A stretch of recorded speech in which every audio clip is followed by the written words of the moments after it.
Hello, everybody. My name is Foshin. We're with AmericanCivilDebate.com. I'm here with Matt. Hey, hello, Matt. Good morning to you. Good morning to you. So what are we going to talk about today? We're going to go on. I have one single story pulled up on three different news pages: CNBC, Washington Post, and NPR. And it's about Biden trying to cut down the climate change by 2050. He wants to slash it in half. He wants to cut it down by 50%. And we're just going to see how the different news agencies, if they have a different narrative, because it's all the same story, see if they change any words, change any numbers or anything like that. Okie doke. And what I'm looking at right now already, just starting off, they're adjusting the numbers. They're saying, NPR is saying that he wants to reduce it by 52%. Everywhere else is saying 50%. They're also saying that Obama did 26% in 2008 when he was in office, and other sites are saying he did 13%, and it's insane. I mean, let's be honest here. Do you think this is just all propaganda to push us into more socialism? I mean, let's be for real here, because why did Trump pull us out of the Paris Accord treaty? You remember that? Yeah, I do. I do remember that. Wasn't it because the United States was the only one, like China, India, and all those other countries are not going to do anything about their pollution problem?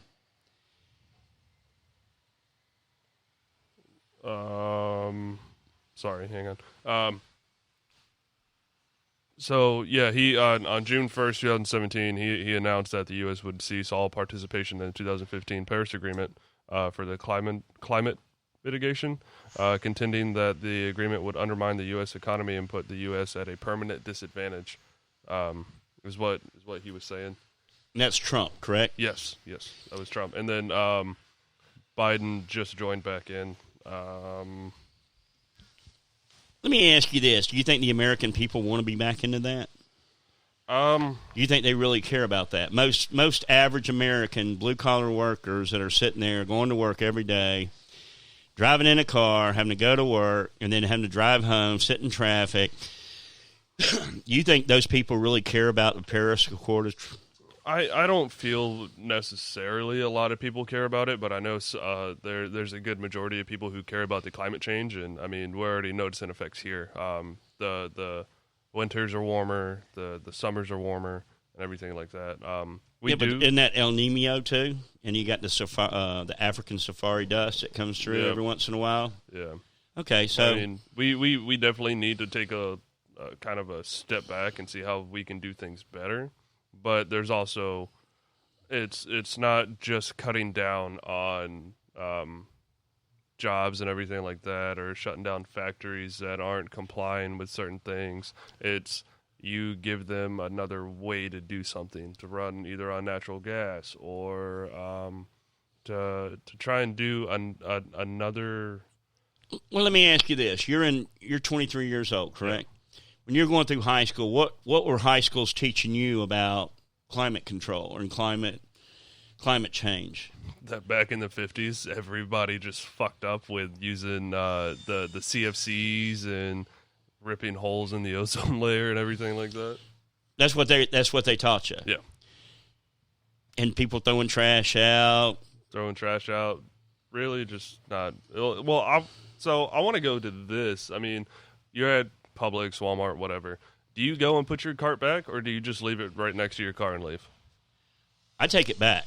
I don't believe in that. A lot of people don't do that. It's the same thing with trash. Well, okay, and I understand that. It's like Walmart. Walmart, the old people leave their shit everywhere. I mean, it doesn't matter. Like my dad, he makes us take our plastic bags. We dump the plastic bags in their little recycle bin. And I do that. We recycle everything. I mean, we don't have like a food compost like a lot of people want to try to have. But, I mean, for the most part, we try to do our best to keep our house and everything else clean.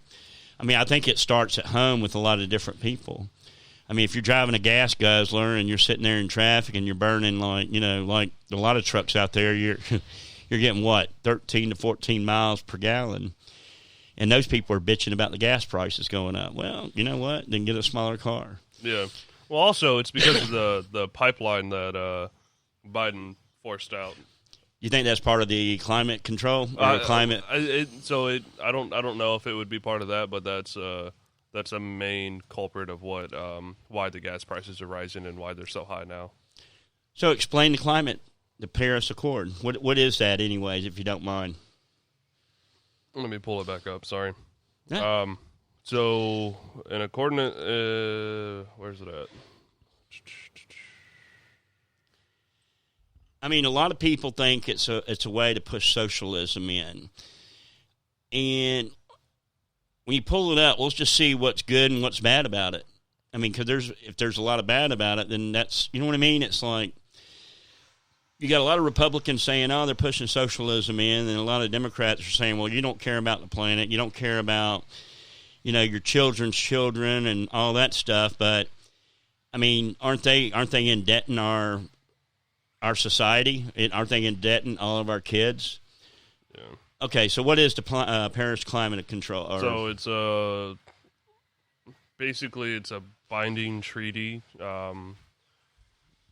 that was adopted by 196 parties to focus on climate control, and the long-term goal is for countries to aim to limit the global warming to well below 2 degrees Celsius.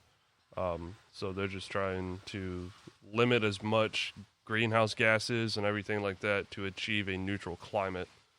Well, see, they say on both sides, they both have their scientists saying one's going up a lot and the other one's saying it's only going up a half a degree or a quarter degree Celsius. So, I mean, I'm a Republican or conservative, and I think a lot of people in the circles that I've run, they're talking about, well, this is their way to push in socialism. And to me, it's like you kind of look at the data, and everybody has their different data points. Everybody from the right goes to the conservative, or the conservative scientists that are scientists that are saying, well, it's only going up a half a degree or a quarter degree or whatever, and the other ones are saying, well, it's going up too fast, or you know what I mean? It's like, well, what they're trying to aim to do is to get the temperature back down to what it was before the Industrial Revolution. Okay. And I think since then it's raised 1.5 degrees since the Industrial Revolution. And when did the Industrial Revolution start? 1800s. So it's gone up 1 degree in over, 200 years? Yeah. Let's see. Yeah. Now with El Nino and the African dust that comes over from the Sahara Desert, isn't that kind of like Mother Nature? Yeah. Just like hurricanes, right? Yeah, Hurricanes start out as a wave. It's one of those things to where also another climate change, global warming thing is if it's not raining in an area to keep the dust down, then you're going to have more kickbacks. You're going to have more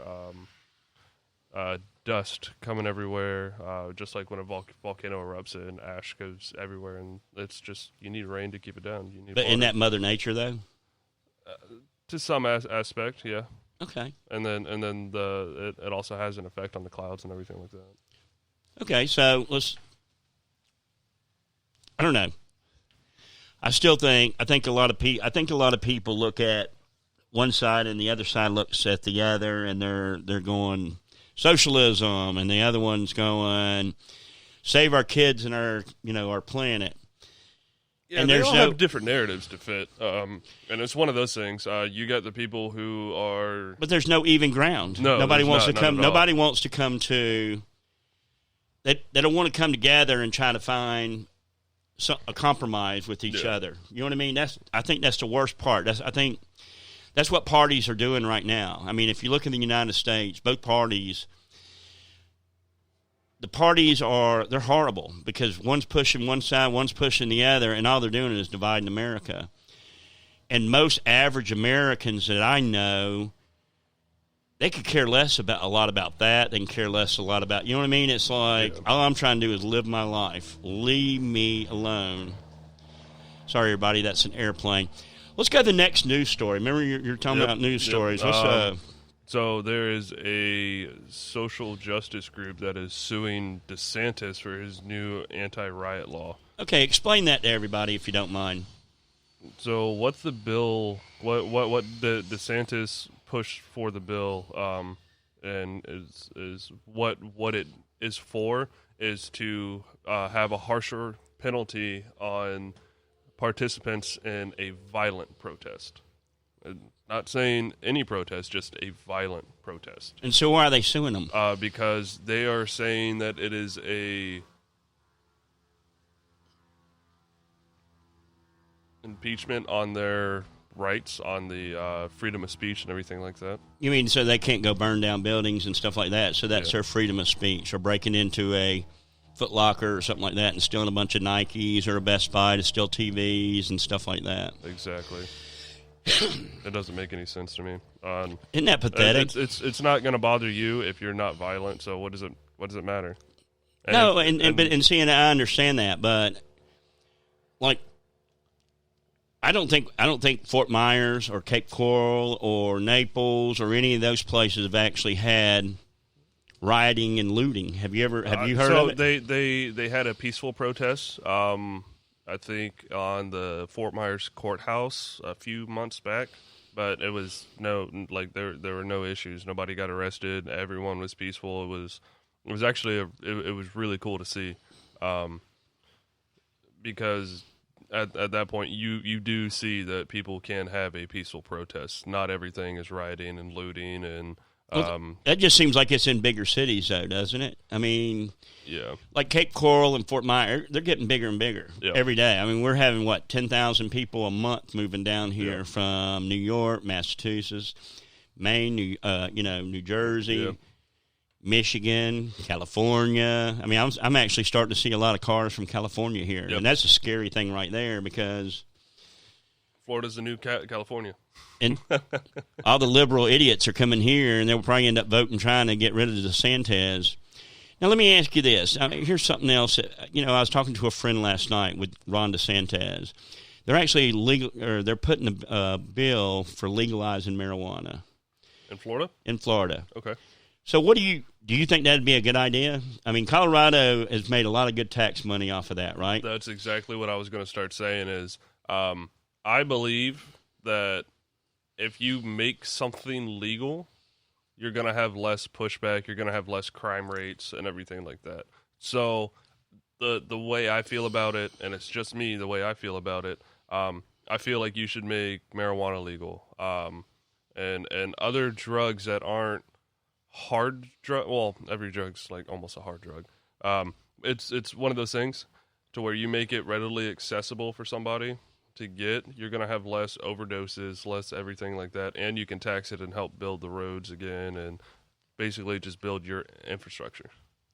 Yeah, I think Florida would be better off with that, to me. Yeah. I mean, I know a lot of potheads, and they don't drink alcohol, and I think alcohol is just as bad as marijuana is. And that's just my opinion, because I've watched a lot of people. I watch my father drink all the time. I watch all my friends drink all the time. And every once in a while, I'll smoke a doobie, and I'll just sit there, and I'm in the same mood they are. And they're sitting there slamming down the beers, and I just had one doobie going, you know what I mean? It's like, so I don't know. I mean, I think that would be a good thing. But going back to the Ron DeSantis signing that anti-violence bill. Yep. I mean, to me, doesn't that seem like that's a liberal group trying to just go after a Florida governor just to try to make an example because he's doing the opposite of what Joe Biden's doing in all the other Democratic states? I mean, all the Democratic states, they're sitting there, they're still locking their people down. You still have to wear a mask, but they're letting all the looters go out there, and they're not wearing masks. They're not doing anything except for destroying and burning down their city. You know what I mean? It's like, it seems like that they're just trying to make an example, just like they're trying to sue Texas, too. You know what I mean? It's like, They don't like the way Texas is doing their thing. So, well, what they're claiming for suing for is this is a quote by one of the by what's his name? I just had it.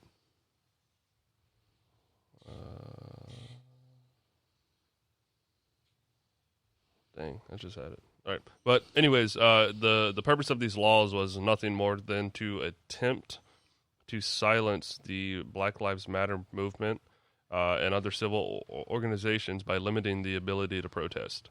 So let me ask you this. So, I mean, the BLM movement, they use violence, right? A lot of them do. Not all of them. So let me ask you this. So, is BLM no difference from the KKK? I mean, be for real here, because everybody hates the KKK. I don't know anybody in the KKK. I've never known anybody in the KKK. It's like, to me, they're like that myth. You know what I mean? Yeah. I mean, I know there's people out there. You got the Aryan Brotherhood and all that. I don't even know any of those people. And the thing is, they're like a myth. You hear about them, and you see a bunch of people out there every once in a while that are doing stuff to skinheads and all that. And then you got the BLM. Now, isn't BLM just as violent as the? I would say so. Okay, so with how come narratives that they're trying to push? It's almost the same thing.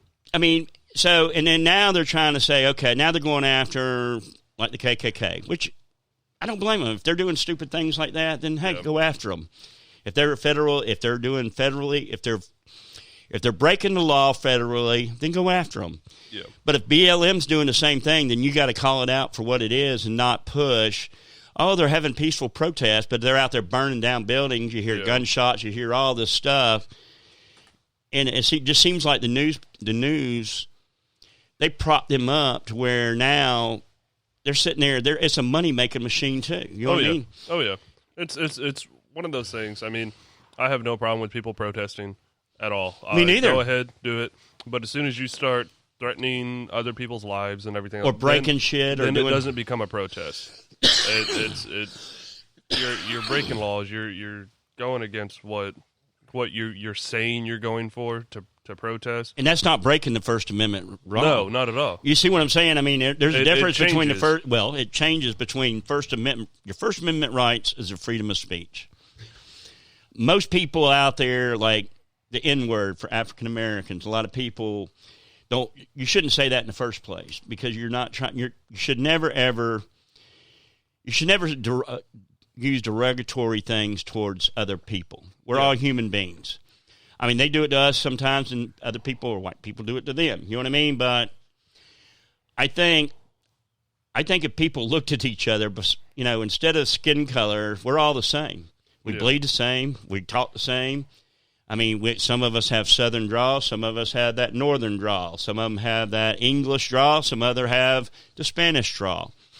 So with that being said, I just think it's stupid. I think the news is keeping us fighting with each other. Yeah, I think so. I think what they kind of want to do is if you look at it to how it's going, the news kind of gets what they want out of people with the narratives that they're pushing. But they also cherry pick certain things out of the conversation with somebody, and they cherry pick it and throw it on the headline going, he said this. And then you watch the whole story, and then you're like, that was stupid right there. You know what I mean? The whole thing is just and just like with the Derek Chauvin, we're going to do that today, but you know what?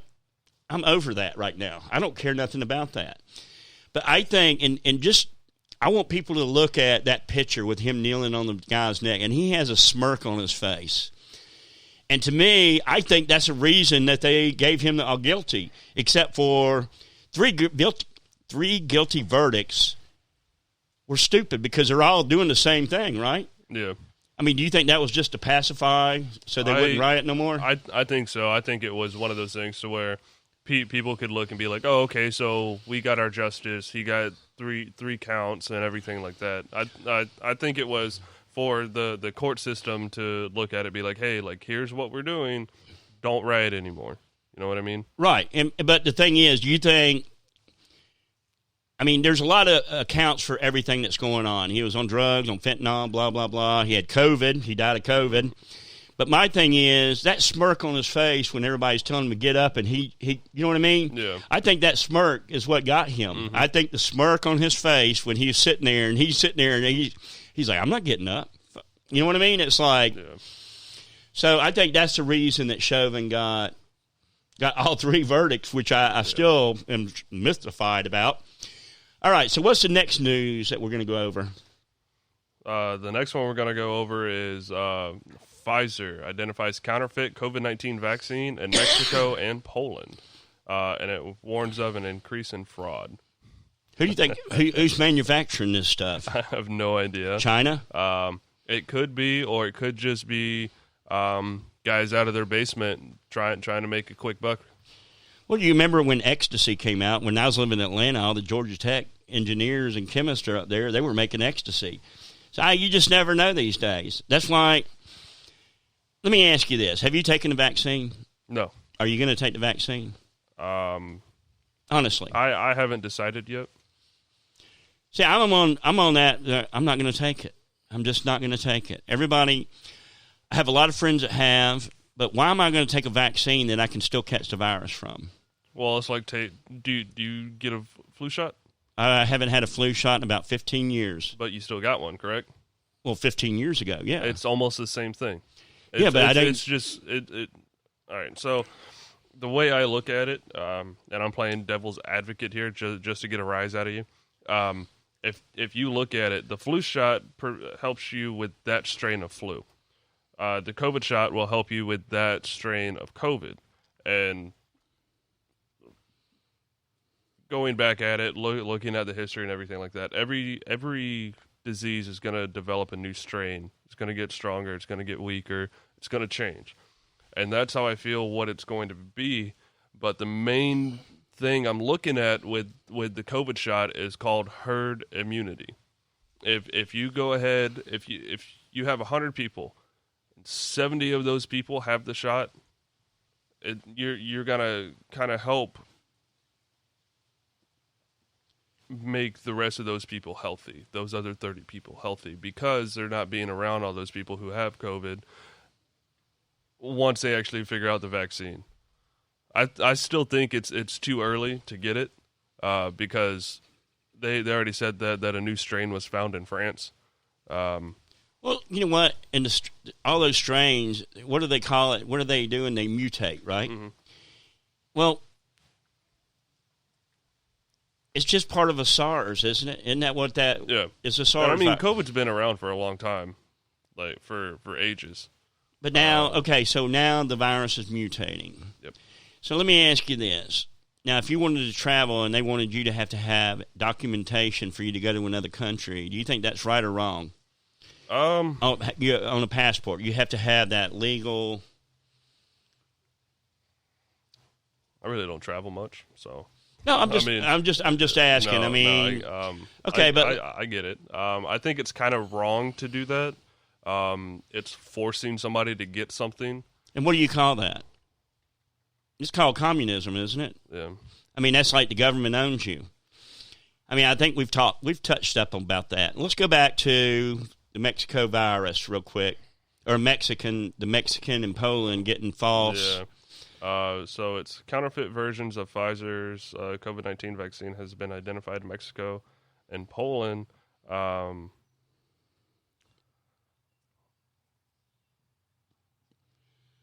Let's see. I'm